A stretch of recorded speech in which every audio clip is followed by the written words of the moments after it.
আবারও বড় পর্দায় সাবিলা নূর। ঈদ উল ফিতরে মুক্তি পেয়েছে তামিম নূরের বনলতা এক্সপ্রেস সিনেমার পর আবারও বড় পর্দায় আসছে অভিনেত্রী সাবিলা নূর। এবার যথারীতি তিনি জুটি বাঁধতে যাচ্ছেন শরীফুল রাজের সঙ্গে। এর আগে প্রথমবারের মতো বড় পর্দায় জুটি বেঁধেছিলেন শরীফুল রাজ ও সাবিলা নূর। বনলতা এক্সপ্রেস সিনেমায় ডাক্তার আশা ও চিত্রা চরিত্রে তাদের অভিনয় দর্শককে সমালোচনা এবং প্রশংসা কুড়িয়েছে। ইতিমধ্যে তাদের অভিনয়ের আরেকটি সিনেমা আসছে। সেই সাফল্যের পর আবারও নতুন একটি সিনেমায় জুটি হওয়ার প্রস্তুতি নিচ্ছেন এই দুই তারকা। সংশ্লিষ্ট সূত্রে জানা গেছে এখনও নাম চূড়ান্ত হয়নি। সিনেমাটি পরিচালনা করবেন চিত্রনাট্যক জুবায়ের ইমরান বরকত। এর চিত্রনাট্য প্রায় চূড়ান্ত।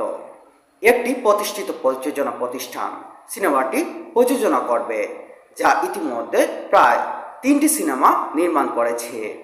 এরই মধ্যে শোনা যাচ্ছে প্রযোজনা প্রতিষ্ঠানের একটি সূত্র জানিয়েছে 2027 সালে ঈদ উল ফিতরের মুক্তির লক্ষ্য নিয়ে সিনেমাটি কাজ এগোচ্ছে। যদিও শুটিংয়ের সময়সূচি, অন্য অভিনয়শিল্পী এবং কারিগরি দলের বিষয় এখনও চূড়ান্ত সিদ্ধান্ত হয়নি।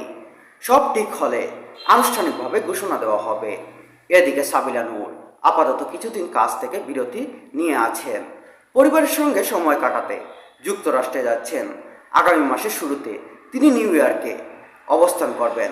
সেখানেই একটি চলচ্চিত্র হলে সেখানে বনলতা এক্সপ্রেসের প্রদর্শনী কাজে